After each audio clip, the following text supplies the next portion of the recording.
Hola, ¿cómo están? Este video busca brindarles una explicación sobre el texto de Gibbs y Palamidesi, el ABC de la pedagogía. En principio, vamos a decir que una de las principales intenciones del texto es responder al interrogante de qué hablamos cuando hablamos de educación. Se darán cuenta de que el término educación engloba múltiples acepciones, múltiples significados, por lo cual es un fenómeno muy complejo que requiere de un análisis para empezar a comprender de qué hablamos cuando nos referimos a educación.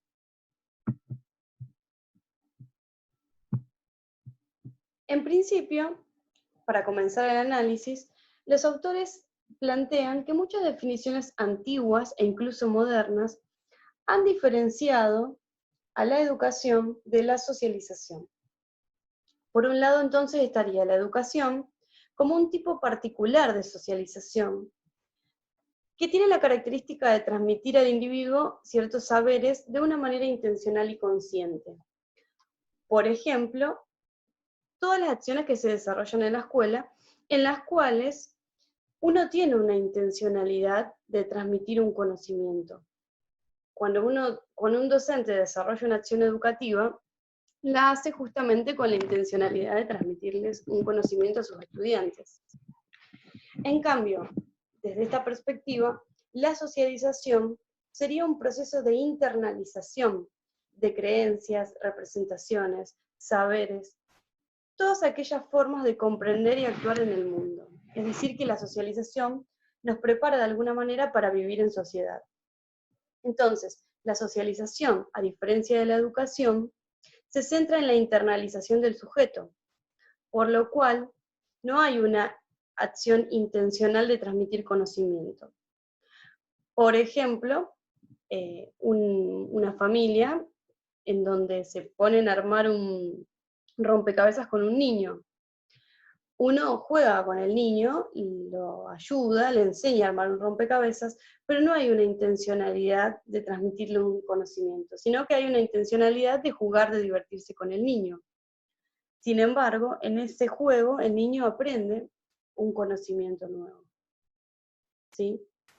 Pero aquí la diferencia estaría en que no hay una acción intencional de transmitir un conocimiento.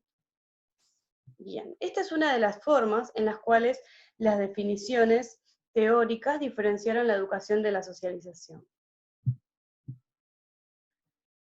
A partir de esto, los pedagogos muchas veces diferencian dos tipos de educación: educación en sentido amplio y educación en sentido estricto. En sentido amplio tiene que ver con que todo fenómeno social siempre es educativo y forma parte de la socialización. Es decir, todo lo que hagamos, en realidad, en sociedad, transmite un conocimiento educativo. Por ejemplo, el tema del rompecabezas, de armar un rompecabezas con un niño.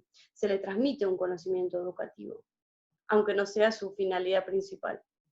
Entonces, hablamos de educación en sentido amplio, no solo en referencia a la educación en la escuela, sino también a la educación en la casa, a la educación mediante los medios masivos de comunicación, a la educación que se puede brindar en un taller, etc. En cambio, educación en sentido estricto restringiría la educación a solamente aquellas acciones que se dan de manera intencional y consciente, ¿sí? Por ejemplo, las que se desarrollan en la escuela. La cuestión es que los autores discuten con esta forma de clasificar la educación porque en realidad plantean que restringir la educación a un sentido estricto es muy difícil. Y dan el ejemplo de la escuela. Cuando un docente enseña las materias a sus estudiantes, lengua, matemáticas, sociales, naturales, además de transmitir los conocimientos académicos, ustedes saben que transmite formas de comportarse, valores. Por ejemplo, le enseña al niño que tiene que pedir permiso para ir al baño, que tiene que guardar silencio para escuchar al otro, que es importante ser cordial, que no hay que faltarse al respeto mutuamente. Son cuestiones que se enseñan en la escuela. Entonces, si nos quedásemos con esta definición de educación en sentido estricto, estaríamos dejando de lado todos aquellos conocimientos que también se transmiten por ejemplo, en una institución educativa, pero que no están planificadas de manera intencional y consciente siempre. Es decir, uno cuando hace su planificación incluye en general los contenidos académicos, ¿sí? Entonces, los autores llegan a la conclusión de que es preferible acercar el concepto de educación al de socialización.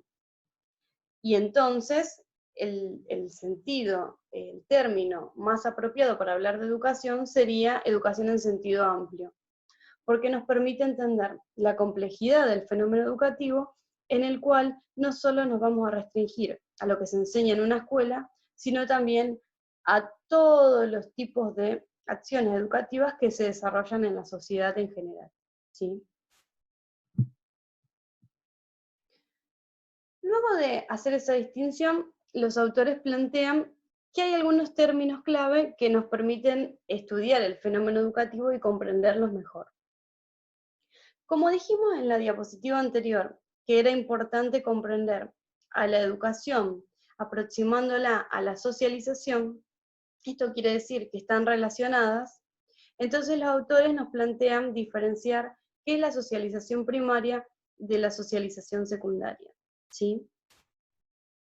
En principio, la socialización primaria tiene que ver con aquella que se desarrolla en la niñez. Son todas aquellas acciones que tienen que ver con transmitir al sujeto un lenguaje, formas de actuar en la sociedad, ¿sí? Formas de comportarse, de comprender lo que sucede en la sociedad. Por ejemplo, enseñarle al niño a hablar, a caminar, a comer, a vestirse. Son cuestiones que cuando uno nace las desconoce completamente, y para vivir en sociedad, para desenvolverse en sociedad, las requiere. Entonces, es en la socialización primaria donde se enseñan estas cuestiones. Obviamente esta socialización va a variar de una cultura a la otra, de una época a la otra. Por ejemplo, el rol de la mujer. Hace 100 años atrás el rol de la mujer era en el ámbito privado exclusivamente, no se aceptaba la vida social de la mujer. En cambio hoy estamos en una etapa de fuertes transformaciones al respecto, donde se reconoce que la mujer también tiene derecho a desarrollar acciones en el ámbito público, ¿sí?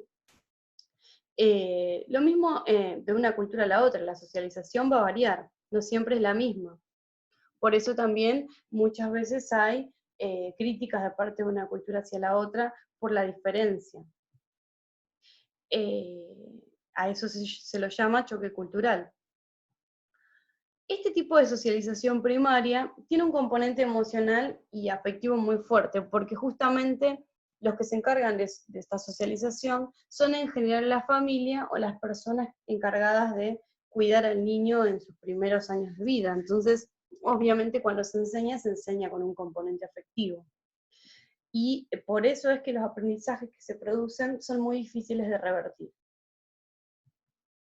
La socialización secundaria, por otro lado, es la que se desarrolla en instituciones. Por ejemplo, en la escuela. Por ejemplo, en los grupos sociales en los cuales el niño va a participar, o el adolescente va a participar a lo largo de su vida, no sé, un club de fútbol, un taller, distintos ámbitos en los que se desarrolla el sujeto. Esta socialización no implica un componente emocional tan intenso. Si bien uno puede generar vínculos con sus compañeros en la escuela, por ejemplo, no es el mismo vínculo que con la familia. En esta socialización, lo que se aprende son roles, formas de comportamiento y de conocimientos para actuar en la sociedad y para poder distinguir cómo desenvolverse en cada ámbito. En estas socializaciones es donde el sujeto aprende que hay determinadas formas de hablar entre amigos, en el ámbito laboral, en la escuela, distintas formas de referirse al otro, ¿sí? Determinadas formas de comportarse, de vestirse incluso, en los distintos ámbitos en los que se va a desarrollar, ¿sí? Entonces, por eso estamos hablando de un conocimiento especializado. Pautas específicas de comportamiento en cada lugar, ¿sí? Bien, estas son entonces dos tipos de socialización por las que atravesamos todos los sujetos, todos los seres sociales para desenvolvernos en sociedad, y que obviamente están relacionadas con la educación, porque en ellas se transmite conocimientos. Bien, otro de los términos clave que mencionan los autores es la distinción entre educación formal y no formal, que este concepto es clave para esta materia en particular. Educación formal son todos los procesos educativos que tienen lugar en una institución escolar, en los distintos niveles, inicial, primaria, secundaria y terciaria. En cambio, la educación no formal, lo que plantean los autores es que es un concepto residual. Esto quiere decir que abarca todos los procesos educacionales sistemáticos que no suceden en la escuela. Por eso es un fenómeno que engloba muchas situaciones de diversa índole. Muchas veces lo que hace la educación no formal es resolver situaciones que en el sistema formal, en la escuela, no se resuelven. La educación no formal responde a problemáticas o necesidades de la sociedad. Entonces, podemos encontrar variadas acciones de educación no formal, desde programas de alfabetización hasta capacitaciones profesionales, talleres de arte, de música, murga, distintas acciones que no se desarrollan en la escuela y que responden a necesidades de la comunidad. Algunos autores prefieren hablar de distintos grados de formalidad en lugar de distinguir entre educación formal y no formal. Es otra forma de considerarlo, en la cual, si por ejemplo, la escala sería, si se dicta en la escuela, la educación tendría un alto grado de formalidad, porque justamente esa educación está organizada, tiene pasos que se deben cumplir, está sistematizada. Si la propuesta es un poco más azarosa, ¿esto qué quiere decir? Es una propuesta que no responde a las formas educativas de la escuela, entonces tiene un nivel de formalidad más bajo, un grado de formalidad más bajo, pero esto no quiere decir que no sea importante, sino que estas propuestas de bajo grado de formalidad muchas veces tienen impacto positivo en la población, como por ejemplo esto que decíamos de las propuestas de capacitación profesional. Obviamente son muy importantes para la sociedad. Y no significa que porque no formen parte de un alto nivel de formalidad no sean importantes.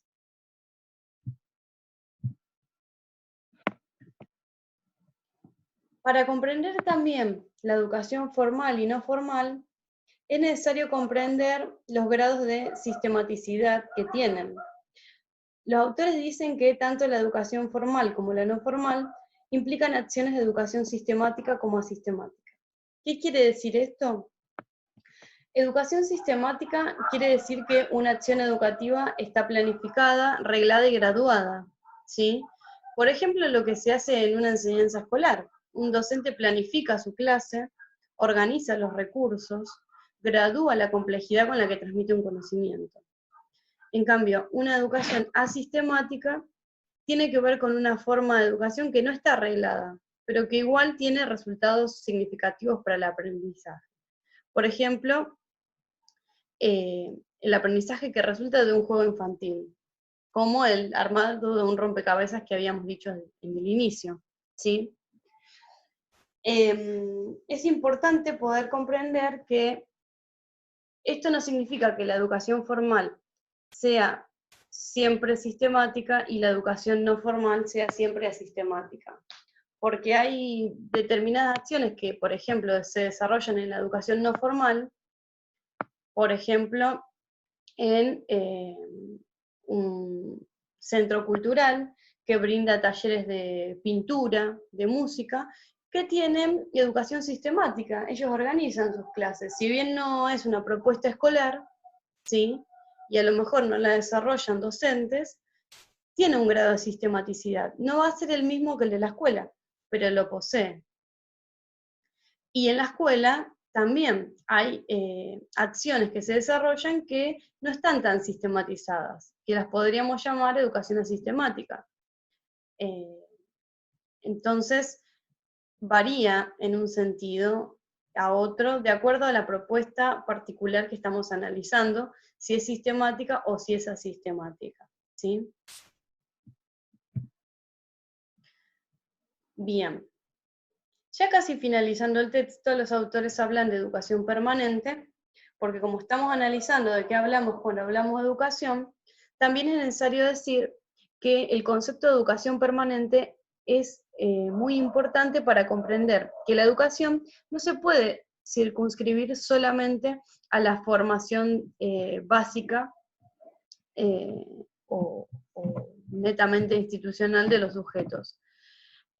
Hace unos siglos atrás, dicen ellos, una formación, por ejemplo, de un médico, bastaba para que ese médico se desarrolle a lo largo de su vida profesionalmente.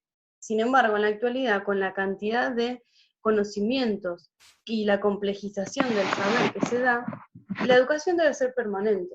Un sujeto, a pesar de estar formado, tiene que actualizarse toda su vida. Un docente también termina su carrera de grado y después tiene que hacer capacitaciones, puede llegar a ser un posgrado, porque realmente la necesidad de educarse es a lo largo de toda la vida. Por eso este concepto es una respuesta social a los continuos nuevos saberes que se producen, ¿sí? Se necesita de la educación permanente, de la educación a lo largo de toda la vida.